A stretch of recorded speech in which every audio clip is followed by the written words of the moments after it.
같이 읽겠습니다.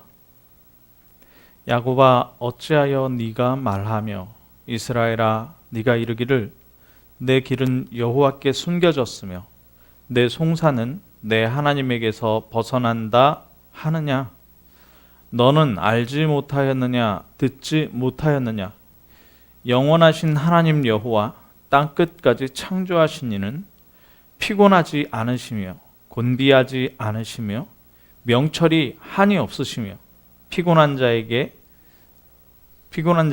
능력을 주시며 무능한 자에게는 힘을 더하시나니 소년이라도 피곤하며 곤비하며 장정이라도 넘어지며 쓰러지되 오직 여호와를 앙망하는 자는 새 힘을 얻으리니 독수리가 날개치며 올라감 같을 것이요 다른 박질하여도 곤비하지 아니하겠고 걸어가도 피곤하지 아니하리로다.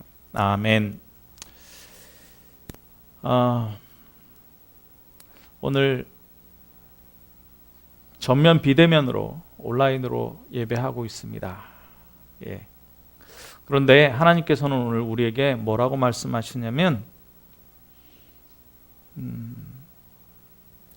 영원하신 하나님 여호와 땅끝까지 창조하시니 피곤하지 않으시고 곤비하지 않으시고 명철이 한이 없으신 하나님. 그뿐만 아니라 피곤한 자에게 능력을 주시고 무능한 자에게 힘을 주신다. 그래서 오직 여호와를 앙망하는 자는 새 힘을 얻는데 독수리가 날개치며 올라간 같은 새 힘을 주셔서 달려가도 곤비하지 않고 걸어가도 피곤치 않는 힘을 주신다. 무한한 힘을 주신다. 그렇죠. 예. 그런데 사람들이 뭐라고 얘기하냐면 내 길이 하나님께 숨겨졌다. 그리고 내가 하나님께 간구하는 게 그게 하나님께서 들어주지 않는다. 이렇게 얘기합니다. 네, 이렇게 얘기한다고 지금도 그렇지만 예, 이사야 당시에 지금 얘기하고 있는 거죠. 그러면 왜 이런 얘기를 할까요? 이스라엘 백성이 하나님을 믿는데 노예로 가는 거예요. 이스라엘 백성이 하나님을 믿는데 포로로 가는 겁니다. 어느 정도 멸망해버렸냐? 어느 정도 멸망해버렸냐? 이사야서 6장에 보니까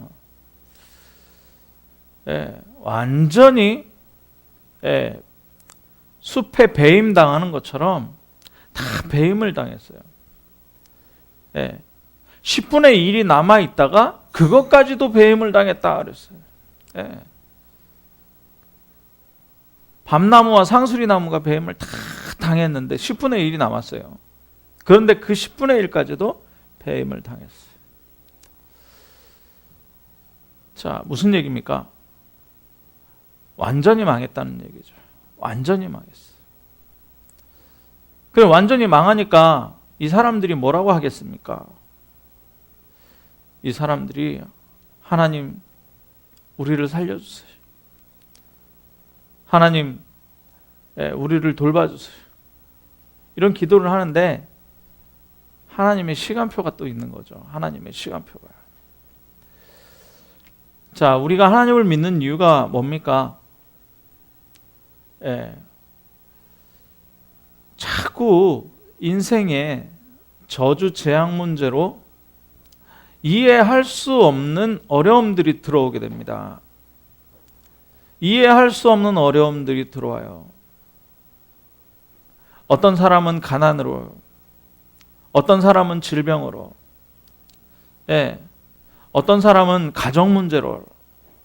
요즘에 제가 이렇게 상담하는 그런 프로그램들을 보니까 가정으로부터 버림받은 사람, 가정으로부터 폭력을 당한 사람들, 어릴 때부터 그런 사람들이 얼마나 많은지요. 너무너무 많더라고요. 저는 목회자 가정에서 사랑을 많이 받고 자랐습니다. 그래서 잘 몰랐는데요. 현장에 가보니까 많더라고요.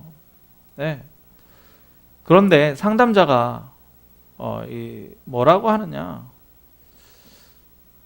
당신이 짓지 않은, 당신이 하지 않았는데 그게 어려움으로 다가왔다.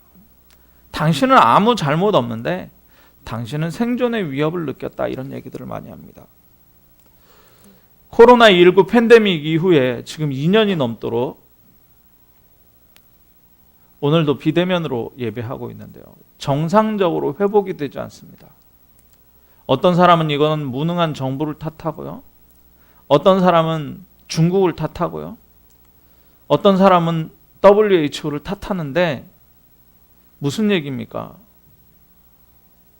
내가 잘못한 게 아니고 당신들이 잘못했지 않냐, 이런 얘기인 거죠. 그런데 자세히 들여다보십시오. 그게 정부가 잘못한 겁니까? 아니면 중국이 잘못한 겁니까? 아니면 WHO가 잘못한 겁니까? 그렇게 치면 이게 코로나 바이러스란 말입니다. 그 바이러스 중에 유명한 게 뭐냐면 우리에게 매년 들어오는 감기라는 게 바이러스거든요. 그 감기는요, 옛날 우리 어른들은 곧불이라 그랬죠. 곧불. 그러면 옛날부터 있었다는 거예요. 약이 아무리 발전을 하고 의학이 아무리 발전을 해도 이 감기 바이러스는 못 잡습니다. 그럼 누가 잘못한 겁니까? 사람이 잘못한 것도 아니고요. 잘못한 게 없어요. 그런데 들어오는 거예요. 그걸 뭐라 그러느냐? 저주재앙이라고 하는 겁니다. 사람이 왜 하나님을 믿어야 되느냐? 이걸 설명해 줄 수 있어요. 내가 잘못하지 않았는데, 누가 잘못하지 않았는데 나에게 어려움이 와버렸단 말이죠. 그러니까 이 어려움 때문에 과학을 해봐도 해결이 안 되고요. 지식을 해봐도 해결이 안 되고요. 노력을 열심히 하는데 해결이 안 된단 말이죠. 그래서 종교 생활을 열심히 해보고요. 무조건 열심히 합니다. 뭘 찾아가 보고요. 생각도 많이 하고요. 돈도 많이 들여보고요. 그런데 한계가 있어요. 그래가지고 혼란이 오는 겁니다. 어떤 사람은 이렇게 얘기하고 어떤 사람은 이렇게 얘기하고요. 정부에서는 이렇게 얘기하고 이 정부를 싫어하는 사람들은 이렇게 얘기하고, 그런 가운데 나는 아주 뭡니까? 힘들어 죽겠단 말이죠. 어떤 사람은 공황장애가 오고요. 이 일 때문이라고 하면서 사실은 이 일 때문이 아니죠. 그런데 어려움을 당하는 것입니다. 자, 왜 안 되느냐? 왜 안 되느냐? 한계가 있기 때문입니다. 한계가 있기 때문에. 인간에게는 한계가 있어요. 자, 그래서 하나님 믿으려고 예수 그리스도를 통해서 하나님 만나려고 예수 그리스도 영접하고 하나님 자녀가 됐습니다. 자, 그런데요, 잘 보십시오. 하나님은 무한하신 하나님이고요. 하나님 전능하신 하나님이고요. 하나님은 세상을 창조하신 하나님이란 말이죠. 우리의 머리털 하나까지도 세신 바 되었다 그랬어요. 그런데 졸지도 않고 주무시지도 않는 이 하나님께서 우리를 구원하셨단 말이죠. 하나님 자녀 삼으셨어요. 예수 그리스도를 통해서요. 저주 재앙도 예수 그리스도로 완전히 결박당하고 떠나갔고요. 사단의 세력도 완전히 문제가 해결이 됐어요. 지옥 배경도 해결이 됐단 말입니다. 그런데요, 왜 안 될까요? 왜 안 될까요? 첫 번째가 뭐냐면, 그 첫 번째가 세상과 교회는 다릅니다. 세상과 교회는 다른데요, 어떤 식으로 하느냐? 신앙생활을 세상식으로 하는 거예요. 그러니까 안 되죠. 신앙생활을 세상식으로 한다니까요. 네. 자, 두 번째는 뭐냐면요. 하나님 말씀을 듣는데 이 말씀을요, 내 생각, 내 기준대로 아멘을 하는 거예요. 내 기준대로 아멘을 한다니까. 아니요. 하나님이 뭐라고 말씀하시는가, 하나님의 취지와 하나님의 뜻과 계획을 봐야 되는데 그걸 안 보고요. 뭐예요? 내 생각, 내 계획대로 하는 거예요. 네. 그러니까 당연히 강단에서는 메시지가 선포가 되는데 나하고 안 맞게 돼 있죠. 네. 그래서 하나님께서 약속하신 게 뭐냐면 이스라엘 백성이 완전히 포로됐을 때, 뭐 때문에요? 종교 생활하고요. 믿는다면서요. 열심히 한다면서요. 종교 생활 한다니까요. 사실적으로 하나님의 뜻대로, 하나님의 계획대로, 하나님의 취지대로 말씀을 듣는 것이 아니라 내 생각대로, 내 계획대로 말씀을 풀이해서 받아들여요. 그러니까 우상 숭배도 하고요. 좋은 게 좋은 거죠. 그렇게 생각하고 신앙생활을 한 겁니다. 그러니까 포로되는데, 여기에다가 하나님께서 뭐라고 말씀하시냐면 이사야서 7장 14절에 보니까 여자의 후손을, 처녀가 잉태하여 아들을 낳을 것이다. 이거는 상식과 완전히 반대되는 거거든요. 상식과 완전히 다른 거거든요. 그러니까 이해할 수 없는 겁니다. 그런데 처녀가 잉태하여 아들을 낳으리니 그 이름을 뭐라고 해라? 임마누엘이라 해라. 왜요? 내 거 가지고 안 되거든요. 내 노력 가지고 안 되거든요. 내 열심 가지고 안 되거든요. 그러니까 임마누엘이 뭡니까? 하나님이 우리와 함께 하시겠다. 우리 인간은 한계가 있기 때문에 지식도 한계가 있고 능력도 한계가 있고요. 체력도 한계가 있습니다. 그래서 우리와 함께 하시겠다. 여호와 하나님께서 우리와 함께 하시겠다. 하나님은요, 무한하신 하나님이거든요. 그래서 우리와 함께 하시겠다. 자, 과학에 한계가 있습니다. 욥기 26장 보니까요.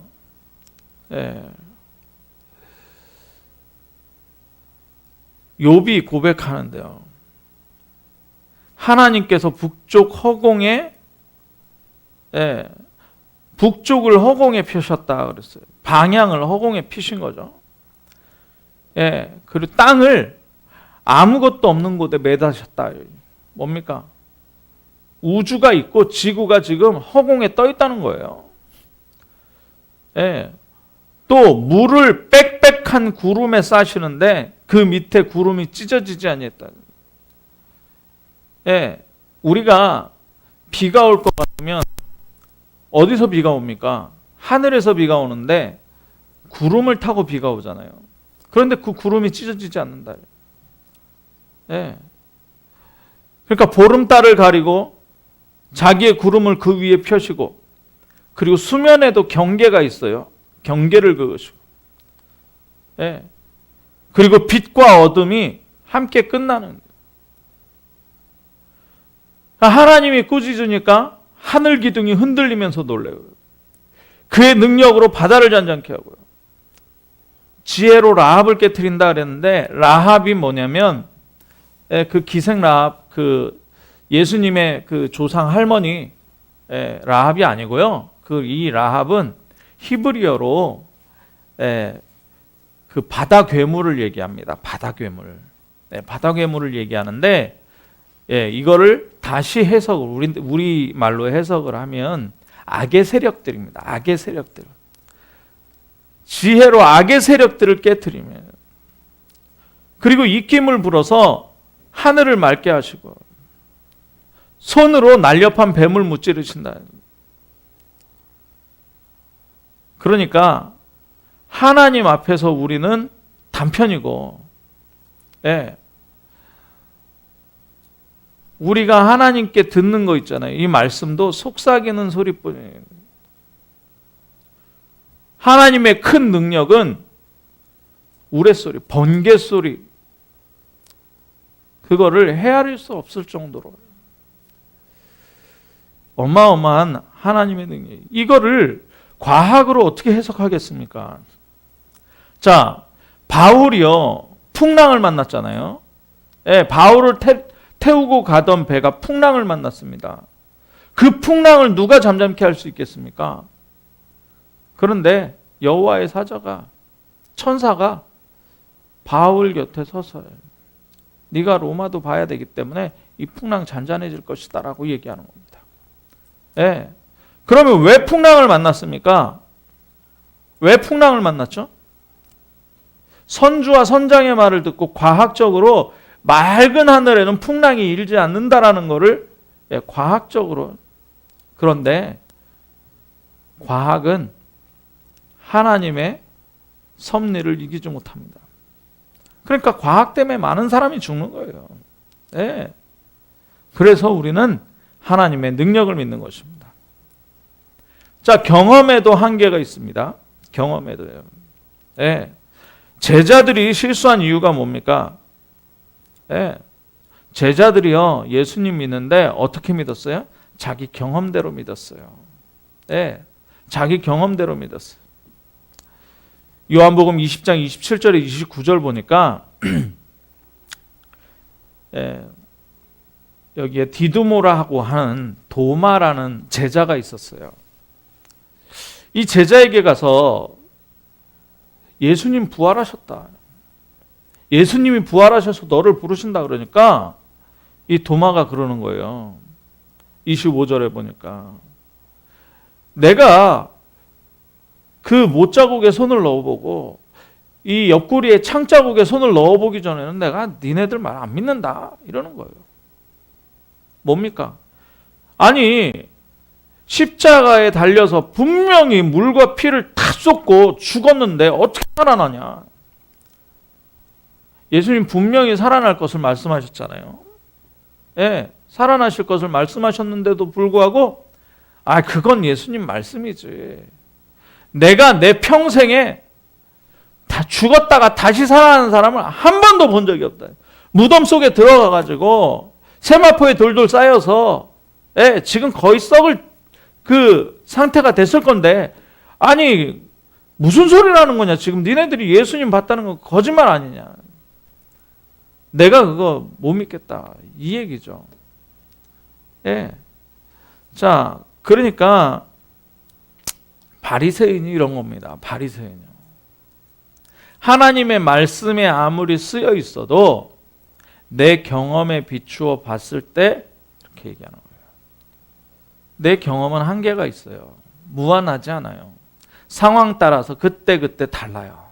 네, 상황 따라서 그때그때 다릅니다. 그런데 그걸 잣대라고 대놓고 얘기하고 있어요. 지금요 스마트폰 가지고 뭐 컴퓨터 필요도 없습니다. 스마트폰 그냥 충전하고 또 이건 끄지도 않습니다. 24시간 소통할 수 있는, 얼굴 보고 소통하고 싶으면 얼굴 보고 소통하고요. 얼굴 보기 싫으면 그냥 전화해 갖고 하고요. 전화도 귀찮고 그 사람하고 대화하기 싫으면 문자 보내는 세상이에요.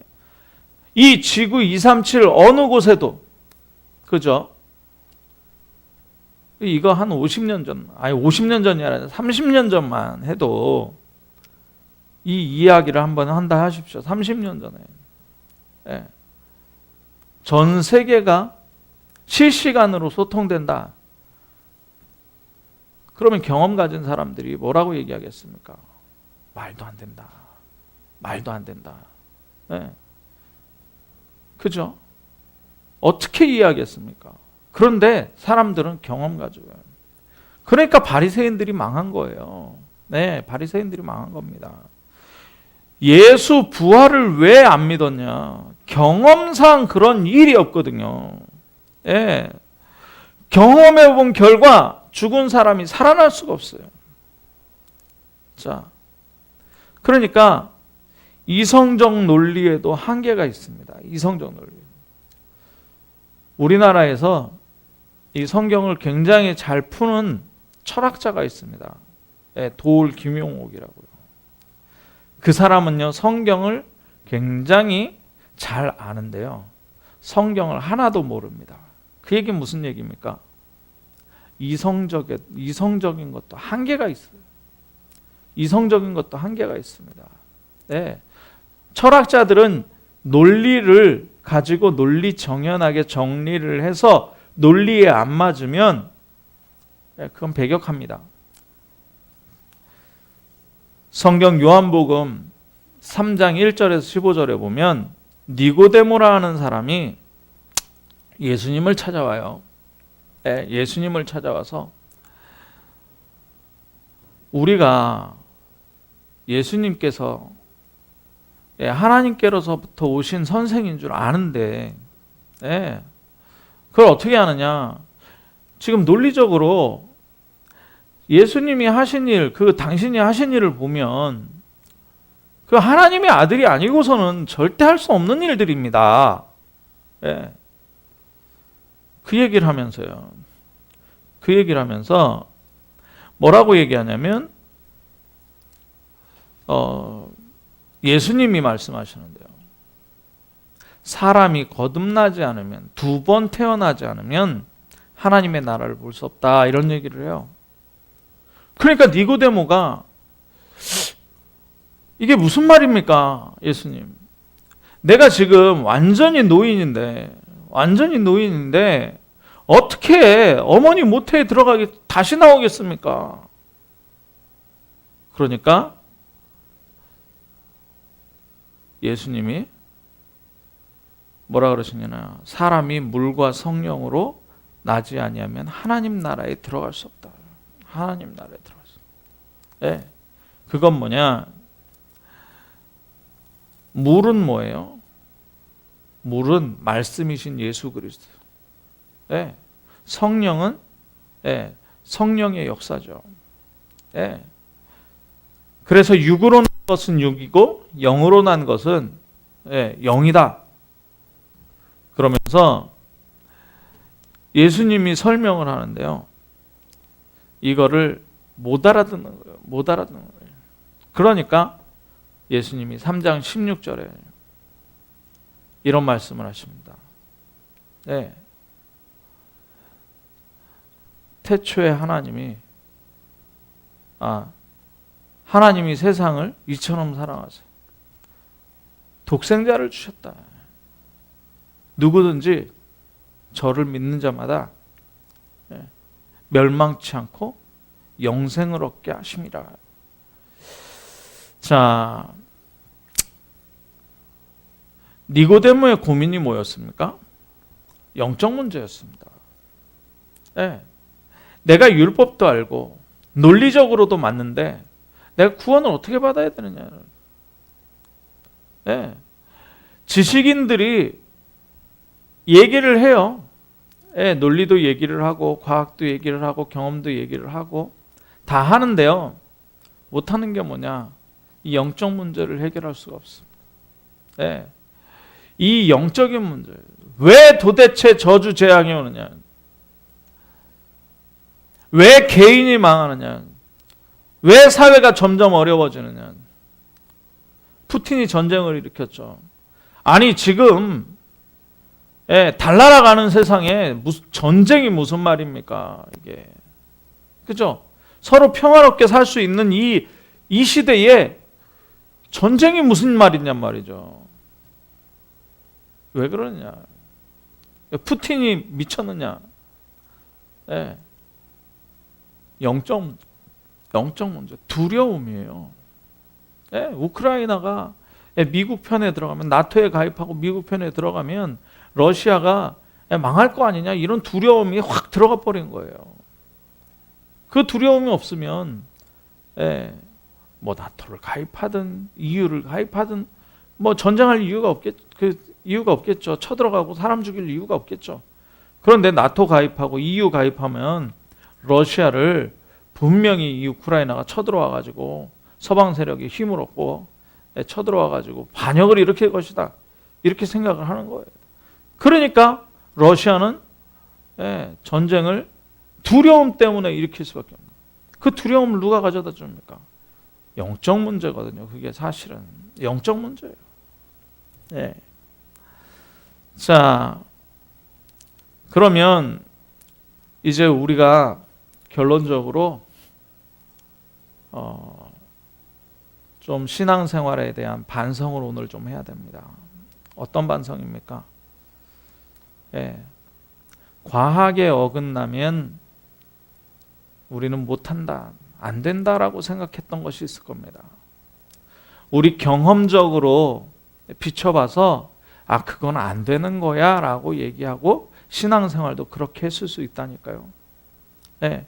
이성적으로 논리적으로 아니 교회가 이렇게 되고 이렇게 해야 될 거 아니냐, 예수 믿는 사람은 이렇게 해야 되는 거 아니냐, 목사라면 이렇게 해야 되는 거 아니냐, 장로라면 이렇게 해야 되는 거 아니냐 라고 한계 짓고 신앙생활을 했을 수 있습니다. 그런데 오늘 뭐라고 얘기하느냐, 무한하신 하나님의 능력. 무슨 얘기입니까? 그럼 과학을 무시하라는 얘기가 아니죠. 그런데 하나님은 초과학적입니다. 그죠? 예. 경험을 무시하라는 게 아닙니다. 예. 그런데 그 경험으로 뭘 막아요?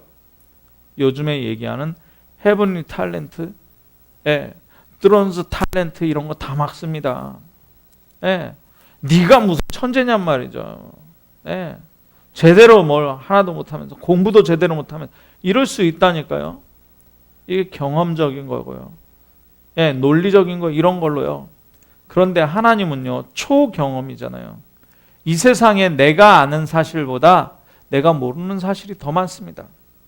내가 경험한 것보다 내가 경험하지 못한 게 더 많아요. 이 세상에 진짜 사실보다, 사실이라고 이야기하는 것들보다 그 뒤에 숨겨진 진짜 사실을 우리는 진짜 몰라요. 그런데 하나님은 그걸 넘어섭니다. 그 모든 생각과 그 모든 과학과 그 모든 논리를 넘어서는 거예요. 그래서 성경을 루터가 그런 얘기했습니다. 이 성경은 하나님에 대해서 다 알려주지 못한다, 이런 얘기를 했어요. 성경은 하나님의 말씀이 맞는데 이 성경 가지고 하나님을 다 설명할 수 없다고. 그게 맞아요. 일부만 알 뿐입니다. 우리는 하나님의 지식은요, 능력은요 무한합니다. 그래서 우리가 하나님이 우리를 새롭게 하신 그 소생케 날마다 새롭게 하시는 새로운 은혜를 받아야 됩니다.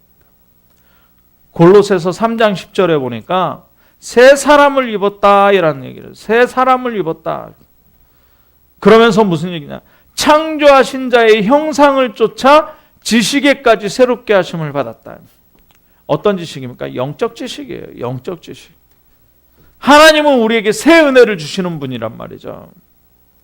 자, 그래서 뭐라 그러느냐, 사람에게, 피곤한 자에게 힘을 주신다. 피곤한 자에게 힘을 주시는데 얼만큼 힘을 주시느냐, 독수리의 날개치며 올라감 같을 것이. 아무리 달려가도 곤비치 않고 아무리 걸어가도 피곤치 않는 무한하신 힘을 주신다. 이게 초과학이라는 거예요. 사람이 달려가면 곤비하고 걸어가면 피곤해야 되잖아요. 하나님께서는 무한하신 능력으로 우리에게도 하시는 거예요. 그래서 우리가 해야 되는 게 뭐냐, 우리는 연약하다, 우리가 한계 있다, 우리는 실패할 수밖에 없다, 우리는 부족하다. 그래서 뭐 해야 돼요? 임마누엘 해야 되는 거예요. 하나님, 위드, 임마누엘, 원네스의 언약을 붙잡고 정말 그 속으로 들어가야 됩니다. 정말 그 속으로 들어가야 돼요. 그래서 138, 393 하는 이유가 뭐냐? 우리는 한계가 있어. 우린 연약하고 죄인이고요. 그리고 사람입니다. 그래서 138, 393 하는 거예요. 예, 구원이 아니고는 해결될 수 없기 때문에 갈보리산 언약을 붙잡습니다. 그리고 우리의 계획을 이루러 가면은 실패하기 때문에 하나님의 나라를 찾아야 되니까 사도행전 1장 3절 하나님 나라, 그 배경을 가져야 돼요. 그 일을 해야 되는 겁니다. 그리고 우리의 능력으로 안 되기 때문에 오직 성령 8입니다. 그래서 성삼위 하나님이 나의 보좌 가운데 임하는 보좌의 393이에요. 보좌가 임해버리면 끝나는 거잖아요. 하나님의 말씀 흐름 가운데로 딱 들어가면 뭐가 보이느냐? 하나님의 계획 보이잖아요. 하나님의 계획을 봐버리면요, 뭘 할 수 있느냐? 시간표를 할 수 있어요. 그러면 하나님의 계획을 보고 그 시간표 속에 있으면 하나님의 계획에 내가 쓰임받게 되는 겁니다. 그게 하나님의 역사죠. 네? 역사 일어나게 돼 있으니까. 그래서 우리가 정말 언약 가운데로 들어요. 우리가 정말 138, 393 해야 되는 이유예요. 자, 그래서 세 가지를 바꾸는 겁니다. 나의 운명을 바꾸고, 나의 방법을 바꾸고, 나의 능력을 바꾸는 것입니다. 자, 무한하신 하나님의 능력으로. 그래가지고 정말 올바른 전도를 회복해야 됩니다. 올바른 전도. 무한하신 하나님이 어떻게 해요? 24 나에게 역사하도록 나의 24를 회복해요. 무한하신 하나님이 우리 교회에 역사하도록 교회 24를 바꾸는 겁니다. 무한하신 하나님의 능력이 현장에 역사하시도록 정말 현장 24로 바꿔버리는 거예요. 이 축복이 오늘 비대면으로 예배하지만 여러분들이 예배하는 가정, 그리고 여러분들이 예배하고 있는 현장, 여러분들의 개인 속에 무한하신 하나님의 능력이 회복되는 축복이 있기를 주님의 이름으로 축원합니다. 기도하겠습니다. 사랑의 하나님, 감사합니다. 오늘 무한하신 하나님의 능력이 비대면으로 예배하는, 온라인으로 예배하고 있는 우리 모든 성도들에게 회복되어지도록 정말 하늘에서 주시는 능력과 하늘에서 주시는 재능과 하늘에서 주시는 보좌에서 주시는 미션을 성취시키는 무한하신 하나님의 능력이 있게 하여 주옵소서.